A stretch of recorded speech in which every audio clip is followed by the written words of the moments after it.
The movie opens up in a lab where a rat accidentally gets trapped in a cage. There, it sniffs something and tries to investigate when suddenly an unseen force rips it to pieces and consumes it. Oh my god, was that Morbius? Meanwhile, our main character, a scientist named Sebastian, is working on a chemical formula on his computer, but sadly, his simulation fails. However, after he peeks at his beautiful neighbor, he gets an idea and reworks the formula, making it stable this time. Excited about the solution, he calls his coworker Linda and showcases his successful chemical formula to her. He even jokingly mentions that they should get ready to receive the Nobel Prize soon. No, that's going to Otto. After hanging up the call, Linda wakes up another man, Matthew, who also works at the same lab. The two appear to be having an affair, but Linda wants to keep it a secret until the right time. In the next scene, they get dressed and reach the heavily guarded lab, where Sebastian uses his fingerprint and password to enter. Inside, they observe animals that are invisible and can only be seen through thermal imaging. Matthew interacts with a gorilla named Isabel, which clearly appears to be agitated. He puts on his thermal goggles and attempts to calm her down, but ends up getting bitten in his hand. Following this, Isabel runs out of the cage and creates havoc in the office. Sebastian and Matthew chase the invisible gorilla throughout the lab until they corner her. Without wasting any time, Sebastian then tranquilizes her, but Sarah, a vet, objects to injecting the untested serum. However, Sebastian brushes off her concerns and rudely says that she was hired for her expertise and not her animal-loving nature. Later, Linda prepares the serum that Sebastian developed to make the invisible animals visible again. She then carefully injects it into Isabel's veins. The serum works temporarily, making her partially visible, but soon she goes into cardiac arrest. This causes panic among all the employees, prompting them to use a defibrillator on the gorilla. Fortunately, the plan works, and Isabel comes back to life. The serum also stabilizes her heartbeat, making her fully visible. Everyone in the lab erupts in joy, and Sarah is optimistic about Isabel's recovery. After this, they all go to a restaurant to celebrate. The following week, Sebastian presents their research findings to a Pentagon committee. He says that his team has successfully created a formula which can make animals go invisible. However, when Dr. Kramer inquires if they have developed a reversion, Sebastian lies, claiming they haven't figured it out yet. This obviously surprises Linda and Matthew, but they decide to remain silent for now. Dr. Kramer then warns the team that if they don't find the reversion soon, they will be replaced. Outside, Linda asks Sebastian the reason for lying, and he explains that if they reported their progress, the Pentagon would take over the project completely. He also reveals his idea to proceed with unauthorized human trials to change the world and potentially win the Nobel Prize. This concerns Matthew, as he is fearful about the consequences, but Sebastian dismisses his concerns. Later, Sebastian informs his team about the risky plan, and Sarah can't believe that such a dangerous experiment got the committee approval. However, Sebastian is determined to proceed, no matter what happens. He then declares that he will be the prime subject for the experiment. On the day of the procedure, Matthew tries to talk Sebastian out of it, but he mocks him. Soon, the team prepares Sebastian for the experiment, connecting him to an IV and restraining him on the bed. He admits feeling tense with an elevated heart rate. As they irradiate the serum and bring it over to Sebastian, he insists on injecting it himself to avoid blaming others if something goes wrong.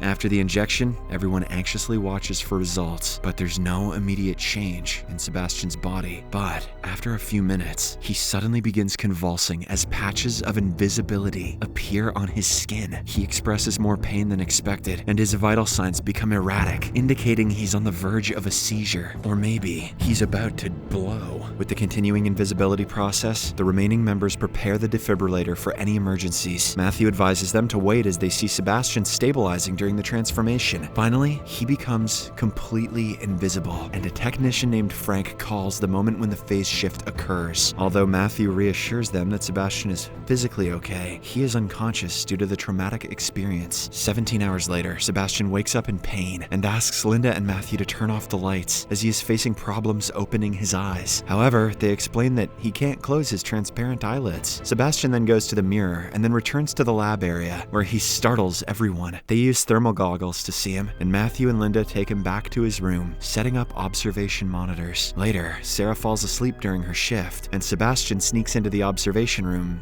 to touch her. That didn't take long. When she wakes up, he pretends to be in bed. Sarah shares her concerns with Linda, who is unsure if it really happened. Later, Matthew wants to talk to Sebastian about it, but Sarah advises against it. During medical checkups, Sebastian continues to make Sarah uncomfortable. The team discusses their worries about Sebastian's behavior as an invisible man. Even at night, during Linda's shift, Sebastian messes with her and makes inappropriate advances, which she rejects. The next day, the team attempts to use the serum to phase Sebastian back, but he starts choking and his organs appear and disappear erratically. They manage to stabilize him, but decide to keep his condition a secret from the committee. Since he will remain invisible for a while, they create a synthetic mask for him with holes for his eyes and mouth. Sebastian sees himself in the mirror with the mask on and gets surprised. Then he goes to join Slipknot. In the next scene, Linda and Matthew try to work on the reversion serum formula from home, but struggle to figure it out. Matthew admits he's not as brilliant as Sebastian, who could jump to the right conclusion easily. Except, of course, when it comes to sexual harassment. As the days go by, Sebastian becomes physically and physiologically sick due to the continuous testings. He argues with Matthew about it, but Linda comforts him. Feeling unsatisfied with their efforts, Sebastian decides to leave the lab that night. He informs his colleague Carter, but the latter tries to stop him due to the rules. However, Sebastian insists he can change the rules because he is the one in charge. He then leaves the compound, promising to return in a couple of hours. After this, Carter calls Linda to inform her about Sebastian's departure. Meanwhile, Sebastian evades the police guard outside the compound and drives off. At a traffic light, he frightens a couple of kids nearby. Next, Sebastian goes back to his apartment to collect some of his belongings. While he is at it, he notices his beautiful neighbor undressing in her apartment. Realizing that he is completely invisible, an evil idea strikes Sebastian's mind. He removes his mask and sneaks inside the neighbor's apartment. Then he stares at her for a while before inappropriately assaulting her. Moments later, Linda arrives at Sebastian's apartment, finds his mask, and realizes he has been there. At the lab, the team prepares to find him, discussing the need to keep his condition a secret from the outside world. Unexpectedly, Sebastian returns to the lab, claiming he only went to his apartment to get some things. Linda confronts him about what she saw, and Matthew questions his decision to go out in public. In response, Sebastian asserts his authority as the project leader and defends his actions. When he starts getting aggressive, Linda threatens to report him to the committee if he leaves the lab again. The following day, Matthew thinks he has found a solution and explains it to the team, but the simulation breaks down at 95%. This makes Sebastian very angry, and he storms out of the room. Later, he tampers with the security camera to make it seem like he's in the lab. He then goes to Linda's apartment to spy on her, but at the same time, Matthew arrives there. Sebastian is livid by what he sees, so he smashes the window. Linda immediately suspects that it is Sebastian, so she calls the lab to check on the cameras. However, the rigged cameras show that he is still in his bed. Meanwhile, a deranged Sebastian arrives at the lab and brutally kills a dog. Why? The next day, when Sarah enters the animal department to give them food, she discovers the dead dog and confronts Sebastian. However, he casually denies any involvement. The security camera also shows him in bed all night, but Linda is certain that Sebastian tampered with it. She then calls everyone to the lab, and they collectively decide to inform their seniors about the situation. Unbeknownst to them, Sebastian is standing outside, eavesdropping on their plan. In the next scene, Linda and Matthew arrive at their senior, Dr. Kramer's house, and reveal everything to him. The latter gets enraged at the unauthorized experiments, but agrees to call the necessary people to take action. Unbeknownst to them, an invisible Sebastian is observing everything from outside. After Linda and Matthew leave, Dr. Kramer tries to make the call, but the phone line appears to be down. Then, out of nowhere, Sebastian appears, drags Kramer to the pool, and mercilessly drowns him in the water. The next day, when Linda returns to the lab, Sebastian startles her, saying it will be a busy day. Matthew reveals that he came back at 3 a.m. and has been wandering through the lab since then. Shortly after, the two get to know that Kramer mysteriously drowned in his pool last night. Shocked, Linda tries to call the general, but the line drops, and they discover that they have no connection to the outside world. Soon, the group realizes that Sebastian has removed their access,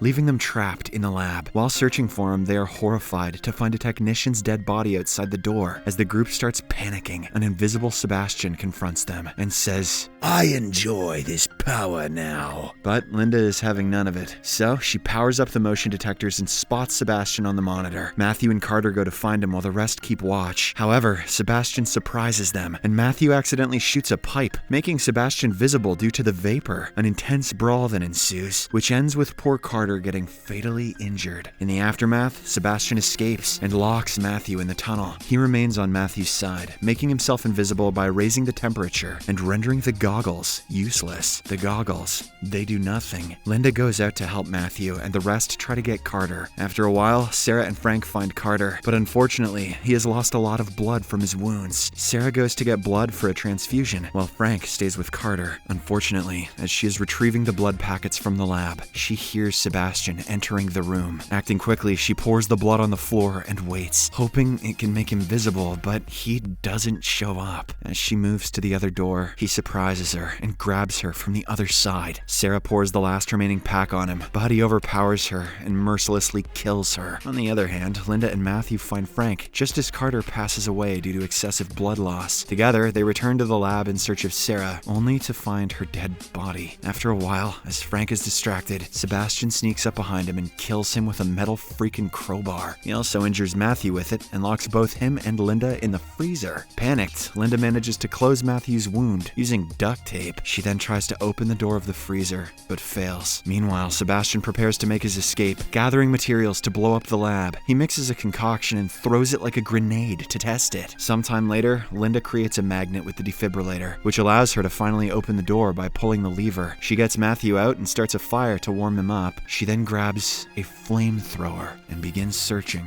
for Sebastian. On the other hand, Sebastian sets up a bomb using the concoction, setting it to go off in 5 minutes. To his dismay, when he tries to escape in the elevator, Linda catches up to him and sets him on fire. Kevin's bacon got roasted. As Sebastian runs away, Linda activates the sprinkler system. She hopes that she can easily see him coming this time, but sadly, Sebastian ambushes her again. He viciously attacks her and attempts to choke her with his leg, but Matthew arrives in the nick of time and knocks Sebastian's ass out. The evil guy gets right back up and attempts to swing his crowbar at the duo. However, he completely misses and ends up striking the electric grid. As a result, he's fried to a pulp. Pan-fried. Believing that Sebastian has died, Linda and Matthew start searching for the hidden bomb, but fail to find it. Soon, the bomb detonates, but they manage to hide in a safe spot. The duo then tries to get out of the building using an emergency ladder through the lift, but when they begin climbing, Sebastian unexpectedly shows up and grabs Linda by her leg. In their struggle, they fall back onto the elevator, sending it back down. Despite the grave injuries, they keep on fighting, when all of a sudden, the pervert Sebastian kisses her. Taking advantage of this distraction, Linda grabs the cable and releases the elevator. Because of this, Sebastian falls into the fire, char-grilled bacon, while Linda climbs up to safety. The movie ends with Linda and Matthew reuniting and walking out of the building